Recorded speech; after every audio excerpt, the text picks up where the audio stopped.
Welcome back to What's Really in Your Best Interests. We're continuing our discussion with Ph.D. economist Dr. Wendy Warcholik, about the Family Prosperity Index. You know, in Rhode Island, our politicians constantly cite the falling unemployment rate as proof that their policies are working, as evidence that Rhode Island families are doing better and that they should continue on their status quo. Yet I wonder how many families really feel as optimistic and prosperous as our politicians want them to believe.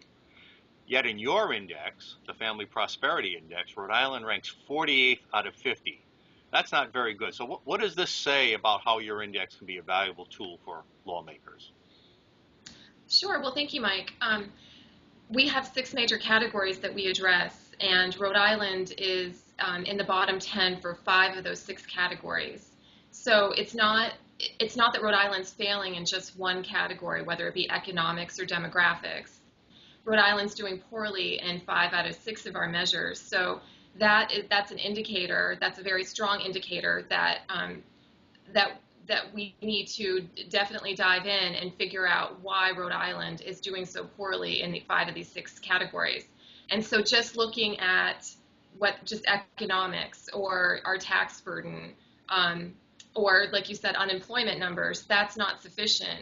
Rhode Island's failing in 4 other major categories that aren't addressed in any other index to date. So if Rhode Island policymakers really want to help Rhode Island families, I would assume you would suggest that they need to look at some of these broader categories, such as family income. And, we'll talk about those specifically in our next segment, but there's much more than unemployment rate. And policymakers need good, broad data if they're going to make good, broad policy. Absolutely. I'd agree with you wholeheartedly on that. Yes. One of the worst things about being economically disadvantaged, I think your index would argue, isn't being poor. It's about the impact it has on our families, that certain family members, whether they're incarcerated or on drugs or underemployed or non-employed, are being erased as a productive member of their beloved family unit. It's important that we understand these dynamics according to your index.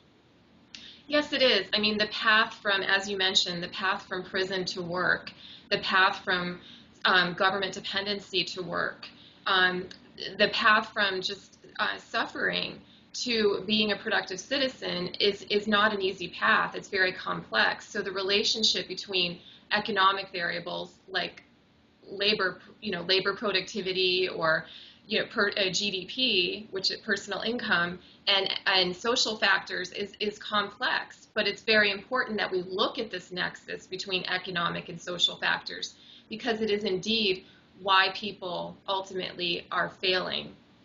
As we said in the intro to segment 1, we might have to raise the question now. What if we were to realize that the public policy culture of just throwing money to serve the material needs of people may have had the unintended consequence of harming the family unit and breaking it up? We'll look forward to that question when we go into segment 3 with Dr. Warcholik. We'll be right back with What's Really in Your Best Interests.